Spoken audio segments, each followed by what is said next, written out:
सतनाम साहिब बंदगी सभी भक्तात्माओं को, सभी साधु संत समाज को। शब्द नंबर 1 भक्ति। अब इसका मतलब है कि सदगुरु कबीर साहब का मूल उपदेश क्या है, भक्ति का मूल कैसी भक्ति साहब ने दी है, ये इस वाणी से दर्शाई जाएगी और ध्यान पूर्वक गौर से आपको इस वाणी को समझना है, सदगुरु कबीर साहब के असली वचन को।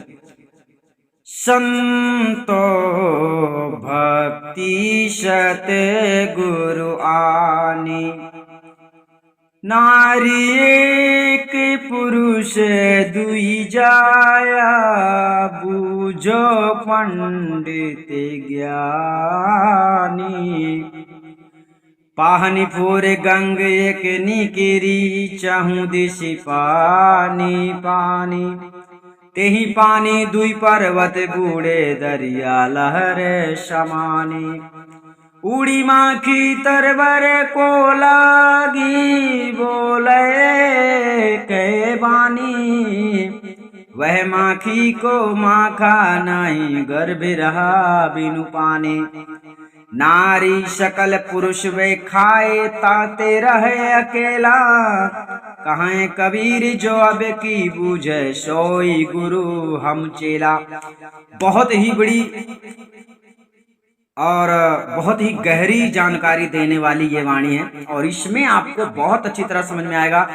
इस संसार के अनेक संतों ने अनेक प्रकार से इसकी व्याख्या की है, लेकिन आपको यहाँ पर यह जानना है कि सदगुरु कबीर साहब का असली बीजक है और असली सिद्धांत, असली जो अर्थ इसका है इसमें बताया गया है। चलिए जानते हैं।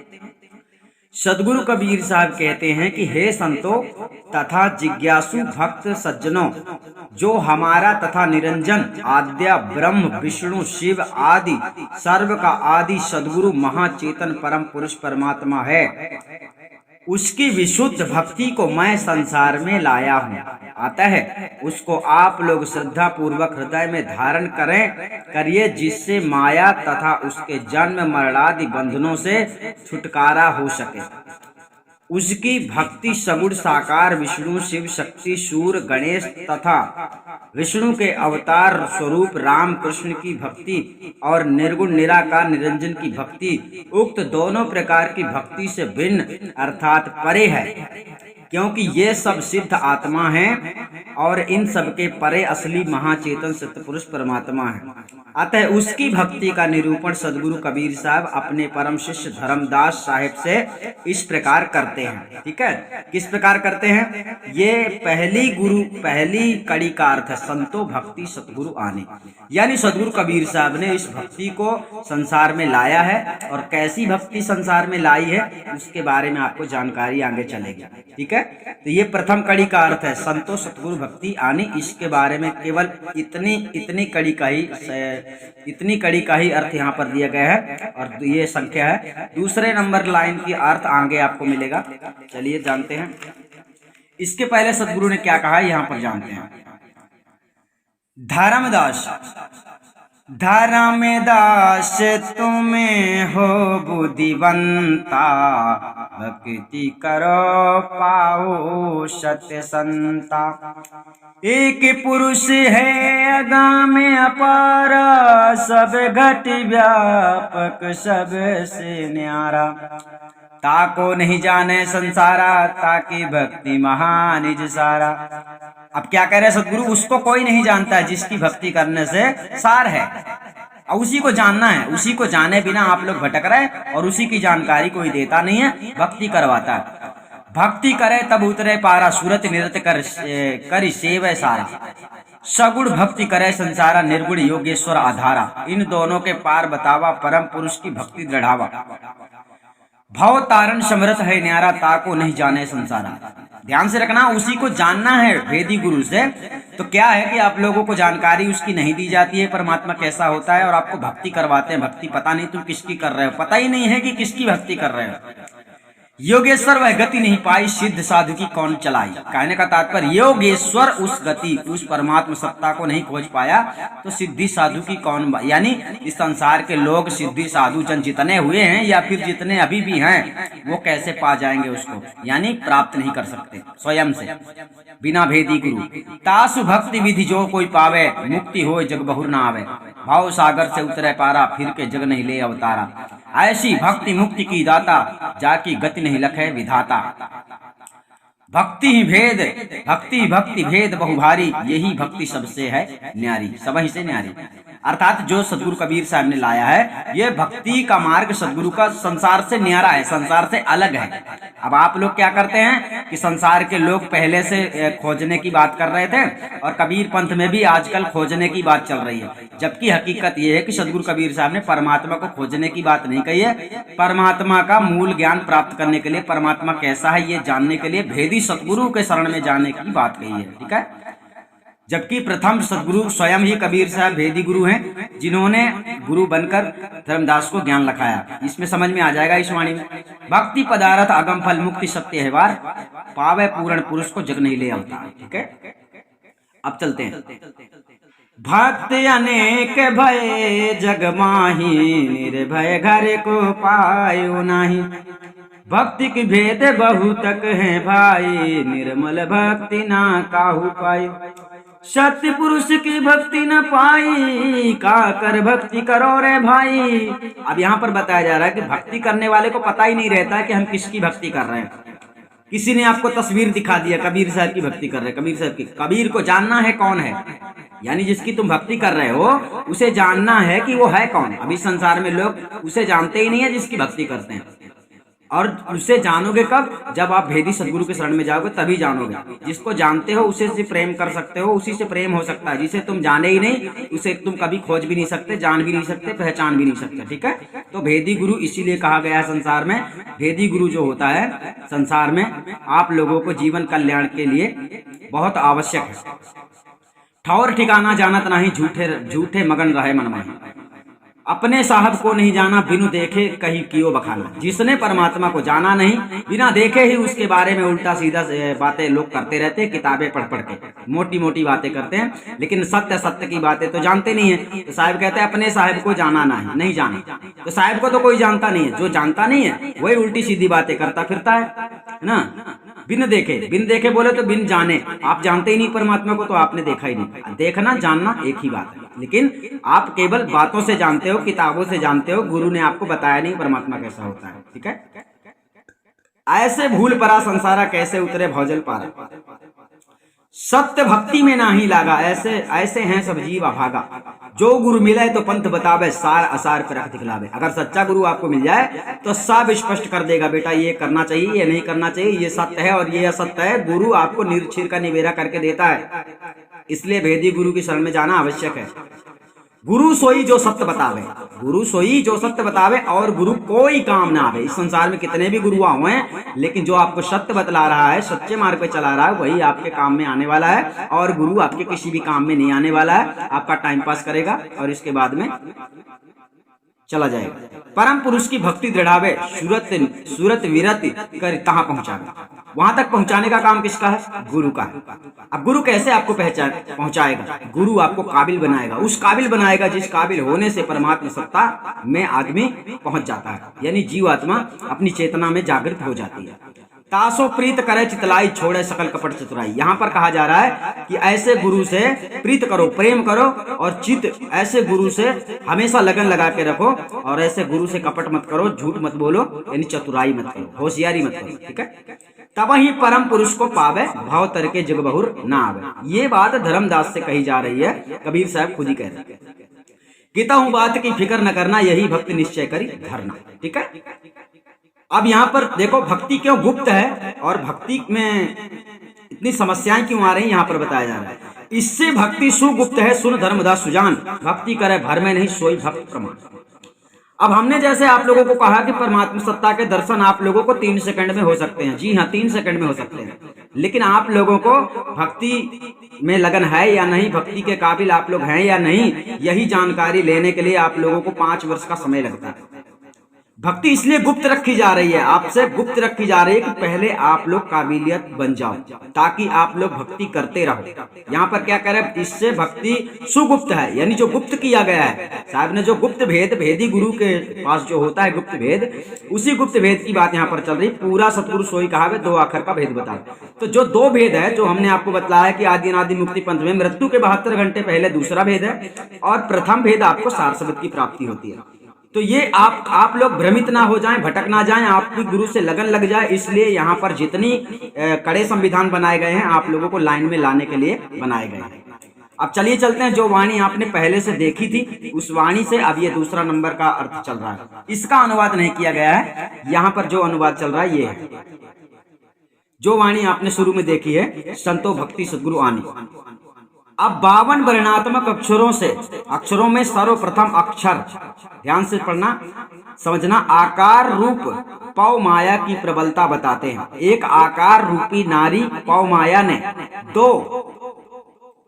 दो अक्षर रूप पुरुष को अर्थात राम शब्द में एक रकार और दूसरा मकार, ये 2 अक्षर पुरुष तथा सोहम शब्द में सकार और हकार, ये 2 अक्षर पुरुष, और ओम शब्द में ओ और मां, ये 2 अक्षर पुरुष को प्रकट किया। किसने? नारी, एक पुरुष 2 जाया। ठीक है, ध्यान से सुनना, उत्पन्न किया है। इस बात को हे पंडितों, हे और हे ज्ञानियों आप लोग समझिए। अतः यह सभी शब्द स्वर व्यंजन संयुक्त संयोगज और वियोगज जड़ और अनित्य है और चेतन आत्मा के माध्यम से एक आकार अक्षर द्वारा उत्पन्न होते हैं। अतएव उन शब्द नामों के चिंतन अभ्यास साधन से मुक्ति नहीं हो सकती है। ठीक है, जो लोग पाखंडी लोग आप लोगों को कहते हैं ना 2 अक्षर, कोई भी अक्षर दे देंगे वो 2 अक्षर, तो यहाँ पर साहब कह रहा है उससे मुक्ति नहीं होती। और सभी स्वर व्यंजन 52 वर्णात्मक अक्षरों का प्रकाशक उत्पत्ति करता प्रथम अक्षर आकार ही है। आकार अक्षर कारण है और अन्य अक्षर कार्य रूप है। कारण कार्य में व्याप्त होता है, अतएव कारण रूप आकार अक्षर अन्य सभी कार्य रूप स्वर व्यंजन अक्षरों में व्याप्त है। इसी कारण से गीता तथा वेद उपनिषदों में भी आकार अक्षर की प्रधानता का वर्णन किया है। जैसे कि अक्षराणाम माकारोस्मि, अर्थात अक्षरों में प्रधान अक्षर आकार मैं हूँ गीता में, तथा आकारो वै सर्वा वाक्य प्रकाशकः, अर्थात आकार अक्षर ही संपूर्ण वाक्य वाणी का प्रकाशक है। श्रुति में बताया गया है आकारो भान बीजस्थ वेद शास्त्र प्रकाशकः, अर्थात आकार अक्षर सूर बीज रूप है। जिस प्रकार सूर से धूप का विकास होता है उसी प्रकार सूर रूप एक आकार अक्षर से वेद शास्त्र आदि सभी शब्द मंत्रों का प्रकाश हुआ है। अब सर्वप्रथम आकार अक्षर किससे उत्पन्न हुआ सो कहते हैं। जिस प्रकार हिमालय पहाड़ को फोड़कर एक गंगा नदी निकली है और जिसका चारों दिशाओं में पानी ही पानी फैल गया है, उसी प्रकार चेतन आत्मा रूप हिमालय पहाड़ को फोड़कर एक आकार रूपी गंगा निकली है, जिससे चारों दिशाओं में अर्थात सर्वत्र ही अनेक प्रकार की निर्गुण तथा सरगुण आदि वाणी का फैलाव अर्थात प्रसार हो गया है। वाणी मतलब जिस शिक्षा से आदमी कोई कहता मैं हिंदू, मैं मुसलमान, मैं सिख, मैं ईसाई, ये ऐसा ज्ञान, ऐसी शिक्षा जो कुछ जानते हैं लोग किताबों से जानते थे, यहाँ पर वाणी बताया गया है। ठीक है, वाणियों के फैलाव से उसी पानी नाम वाणी से सबसे बड़े 2 पर्वत रूप जीव और ईश्वर तथा गुरु और शिष्य डूब गए। अर्थात स्वर व्यंजन 52 वर्णात्मक अक्षर ही मन के संकल्प विकल्प रूप में परिणित होते हैं और वह संकल्प विकल्प भी शुभ तथा अशुभ रूप में उत्पन्न हुआ करते हैं और उन्हीं शुभाशुभ संकल्पों में जीव डूबकर अर्थात उनके वशीभूत होकर वह मन और इंद्रियों के द्वारा शुभाशुभ कर्मों को किया करता है और उन शुभाशुभ कर्मों का फल भोगने के लिए उसे उत्तम मध्यम तथा निकृष्ट योनियों में भ्रमण करने के लिए जाना पड़ता है और दुख सुख तथा जन्म मरण के बंधन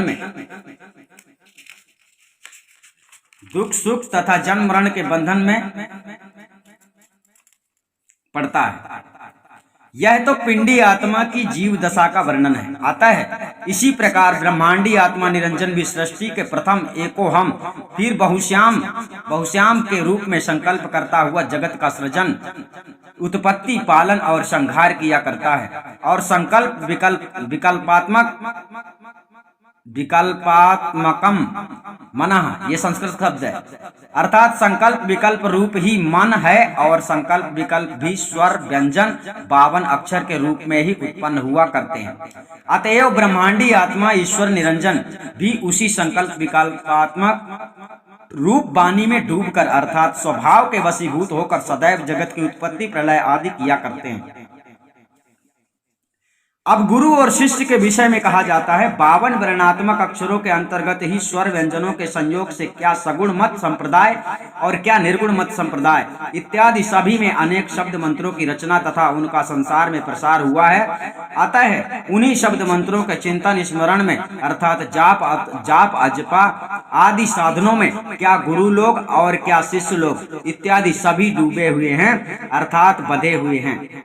किसी को भी अपने आत्म स्वरूप का ज्ञान नहीं है कि ये सभी शब्द मंत्र स्वर व्यंजन 52 वर्ण अक्षर संयुक्त संयोजक वियोजक हैं और जड़ अनित्य हैं। अतएव इन सबों का उत्पत्ति करता प्रकाशक चेतन आत्मा इन सब के परे है। जब तक अपने चेतन आत्म स्वरूप का ज्ञान नहीं होगा तब तक जन्म मरणादि बंधनों से छुटकारा नहीं होगा और ना महाचेतन सत्पुरुष परमात्मा की प्राप्ति होगी। साहिब का सीधा सिद्धांत कह रहा है कि आप लोगों को आत्मज्ञान करना, और आत्मज्ञान भेदी गुरु से होता है। हम आपको बारंबार यही बता रहे हैं, लेकिन आप लोगों को भक्ति कराने वाले उल्टी सीधी शिक्षा देते हैं, ऐसा ध्यान करो, वैसा फलाना करो, ढिमका करो, 3-5 करो, ठीक है। अतः सभी शब्द मंत्र 52 वर्णात्मक अक्षरों का उत्पत्ति करता तथा उन सब के परे जो चेतन आत्मा है वही अपने को भूलकर वर्णात्मक ध्वन्यात्मक अनेक शब्द मंत्रों को सत्य मानकर अपने उद्धार तथा मुक्ति के लिए उनमें अपने लक्ष्य की स्थिति करता है। इसलिए सद्गुरु कहते हैं दरिया लहर समानी, अर्थात चेतन आत्मा रूपी समुद्र से ही तरंगवत समस्त 52 अक्षर शब्द मंत्रादि उत्पन्न हुए हैं और वही अपने स्वरूप भूमिका को भूलकर उलट के अपनी तरंग रूप 52 अक्षर शब्द मंत्रादि में समा रहे हैं, अर्थात उनमें लवलीन हो रहा है और उनसे अपनी सद्गति तथा मुक्ति मान रहा है। इस प्रकार अपने दृष्टा स्वरूप भूमिका को त्याग कर अपने से भिन्न दृश्य जड़ माइक रूप रंग आकारों में तथा 52 अक्षर संयुक्त शब्द मंत्रादि में एवं ब्रह्मांडी अनहद ध्वन्यात्मक शब्दों के संयुक्त दिव्य ज्योतियों में और शून्य में अपने लक्ष्य की स्थिति रखना, यही मूल भ्रम अज्ञान जन्म मरणादि बंधन का कारण है। अब अद्वैतवादी ब्रह्मज्ञानियों के विषय में कहते हैं ब्रह्मज्ञाभिमानियों की सूरत रूप मक्खी उड़कर अर्थात संसार में वह ब्रह्मज्ञानी गुरु लोग विचरण करते हुए उनकी शरण में आए हुए जिज्ञासु शिष्यों के शरीर रूप वृक्ष कान में लगे और वह एक ही वाणी अहम ब्रह्मास्मि मैं ब्रह्म हूँ बोलने लगे, अर्थात वेदांत के महावाक्यों के द्वारा पिंडी आत्मा जीव और ब्रह्मांडी आत्मा ईश्वर निरंजन इन दोनों की एकता का उपदेश करने लगे कि तत्वमसि अर्थात तत् वह ईश्वर है, त्वम अर्थात हे जीव, असि यानी नाम है, अतः वह ईश्वर ब्रह्म तू है, अयम आत्मा ब्रह्म अर्थात यह जीव ही आत्मा ब्रह्म है, प्रज्ञानाम ब्रह्म अर्थात वह जीव ही प्रज्ञान रूप ब्रह्म है, अहम ब्रह्मास्मि मैं ब्रह्म ही हूँ, ब्रह्म सत्य जगत मिथ्या, जीवो ब्रह्मो न परः अर्थात एक ब्रह्म ही सत्य है और जगत मिथ्या है और वह ब्रह्म यह जीव ही है, इससे और दूसरा नहीं इत्यादि महावाक्यों के द्वारा ब्रह्म और जीव की एकता का उपदेश किया। अतएव उनके उक्त अद्वैत उपदेश को सत्य मानकर शिष्य लोग भी अहम ब्रह्मास्मि यह एक वाणी बोलने लगे अर्थात चिंतन करने लगे। अतः वह महावाक्य स्वर व्यंजन संयुक्त 52 अक्षर रूप पव माया है और उनका उत्पत्ति करता चेतन आत्मा है। अतएव उक्त पव माया को सत्य मुक्तिदाता मानकर उनको चिंतन करने वाले गुरु लोग पव माया उपासक हैं। जो लोग आपको अक्षर का ज्ञान देते हैं, मंत्र जाप देते हैं और बोलते हैं कि इसे जपते रहो मोक्ष मिल जाएगा, उसके बारे में सदगुरु यहाँ पर कह रहे हैं कि ऐसा करने वाले पव माया के उपासक हैं, अर्थात माया के गुलाम गीदड़ गुरुआ हैं, पाखंडी है। ठीक है, जो अक्षर का ज्ञान देता है, चाहे वो बोल दे कि ये सतनाम, चाहे बोल दे कबीर साहब का नाम, चाहे सतगुरु नाम, कैसा भी नाम आपको दे दे, ठीक है, इसलिए वह माखी रूप है। अतएव उक्त पव माया उपासक अद्वैतवादी अहम ब्रह्मास्मि शब्द का नारा लगाने वाले माखी रूप गुरु लोगों के अद्वैत सिद्धांत में ब्रह्मात्मा के परे भिन्न परम ब्रह्म परमात्मा की मान्यता नहीं है। अतएव वह स्वयं आपको ही परमात्मा मानते हैं। वह कहते हैं कि आत्मा का ही पर्यायवाची नाम परमात्मा है।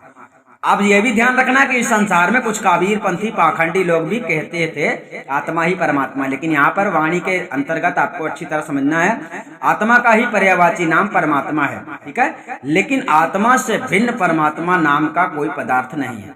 अतः उनको अपने से भिन्न परमात्मा को ना जाने तथा ना साक्षात्कार किए रूप पानी के ही गर्भ अर्थात अहंकार रूप गर्भ रह गया है कि मैं सर्वोपरि अपने आप हूँ, हमारे परे कोई नहीं है। जैसे बिना पति से संबंध किए स्त्री गर्भ को प्राप्त नहीं हो सकती है, उसी प्रकार बिना महाचेतन सत्य पुरुष परमात्मा को जाने तथा साक्षात्कार किए कोई भी मुक्ति को प्राप्त नहीं हो सकता है। क्या कह रहे सदगुरु के कड़े वचन को समझो। बिना जाने, सबसे पहले बिना जाने, यही हम कह रहे हैं भेदी सतगुरु से आपको सतपुरुष परमात्मा का स्वरूप ज्ञान परिचय करना है। अब साक्षात्कार क्या है? साक्षात्कार तब होता है जब मनुष्य सतगुरु से लगन लगा लेता है, इस संसार के मोह माया से अलग होने लगता है और सेवा में डटा रहता है और परमात्मा के लिए यानी सत्य से अडिग हो जाता है, सत्य को कभी ना छोड़े, ऐसा अटल संकल्प जब मनुष्य के अंदर हो जाता है, वही व्यक्ति साक्षात्कार कर पाता है। किसको? परमात्मा। इसलिए सदगुरु कबीर साहब कहते हैं कि हे संतो तथा जिज्ञासु जनों, यदि आप लोग जन्म मरणादि सर्व माइक बंधनों से छूटना चाहते हो तो जिस 52 वर्णात्मक अक्षर शब्द मंत्रादि रूप पव माया ने समस्त चेतन आत्मा रूप पुरुष को खा लिया है, अर्थात अपने में लीन करके चेतन आत्मा स्वरूप ज्ञान से वंचित कर दिया है। सब लोग अक्षर ज्ञान में ही लीन हो गए हैं, तो साहब ने इसको मना किया है।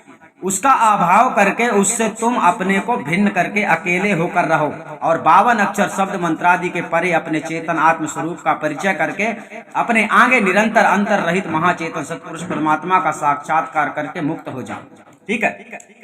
अब सदगुरु कबीर साहब कहते हैं कि जो साधक जिज्ञासु जन इस देव दुर्लभ मनुष्य शरीर को पाकर अब की बार यह समझ लेगा कि वह महाचेतन परम पुरुष परमात्मा ही हमारा तथा अन्य सर्व आत्माओं का परम सदगुरु है और सर्व आत्मा उसके चेला अर्थात दास हैं। अतः इस विचार को धारण कर जो साधक उसके साक्षात्कार के लिए अभ्यास साधन संयुक्त भक्ति करेगा, वह जन्म मरणादि सर्व दुख माइक बंधनों से छूटकर मुक्ति को प्राप्त हो जाएगा। अब यहाँ पर समझ लेना, साहब ने यहाँ पर जो कहा है हम आपको ठीक समझाते हैं। आप लोगों को कैसा समझना है? हमारा ही सभी आत्माओं का यानी सभी आत्माओं का परमात्मा एक पिता है। यहाँ पर आप सदगुरु के शब्द आया है, वैसे बताया जाए तो परमात्मा किसी का गुरु किसी का चेला नहीं है, लेकिन आपको यहाँ पर समझना है ऐसा कि सदगुरु कबीर साहब ही हमारे मार्गदर्शक हैं और हमें सदगुरु कबीर साहब के बताए मार्ग में ही चलना है। ठीक है। अगर आप सदगुरु कबीर साहब के वचन को सत्य कर दिखाते हो तो आप लोगों के अंदर वो शक्ति वो विवेक जागृत हो जाएगी कि आप मोक्ष प्राप्त कर सकते हो। लेकिन आपको सबसे पहले परमात्मा को जानना है। यहाँ पर बताया गया है कि सदगुरु कबीर साहब कहते हैं कि जो साधक जिज्ञासु जन इस देव दुर्लभ मनुष्य शरीर को पाकर अब की बार यह समझ लेगा, आपको समझना है, ठीक है, कि वह महाचेतन। अब वह महाचेतन जब यहाँ पर आता है, वह महाचेतन, आपका सवाल हो जाएगा कौन महाचेतन? तो जो महाचेतन की बात यहाँ पर चल रही है, उसी महाचेतन का परिचय भेदी गुरु से आपको प्राप्त होता है। तब आपको पता चलता है वह महाचेतन परम पुरुष परमात्मा। अर्थात जब वह आपको ज्ञात हो जाएगा तो उसके लिए आपको एक जीवन कुर्बानी देना।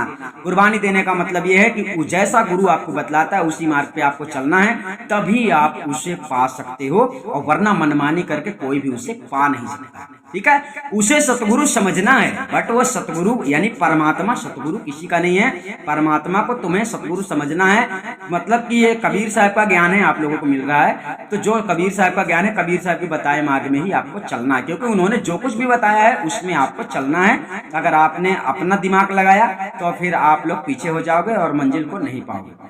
समझ गए होंगे आप। हम आपको फिर मिलेंगे इस वाणी को लेकर, तब तक के लिए धन्यवाद। और ये वाणी बहुत अच्छी तरह से आपको समझाई गई है और बहुत बड़ी है, फिर भी इसमें कोई बात समझ में नहीं आई है तो आप पूछ सकते हो। और इस वीडियो को ज्यादा से ज्यादा शेयर करें, क्योंकि पूरी दुनिया के लोग भटक रहे हैं, सदगुरु कबीर साहब के असली ज्ञान को नहीं समझ पा रहे हैं। सतनाम साहिब बंदी, हम आपको फिर मिलेंगे।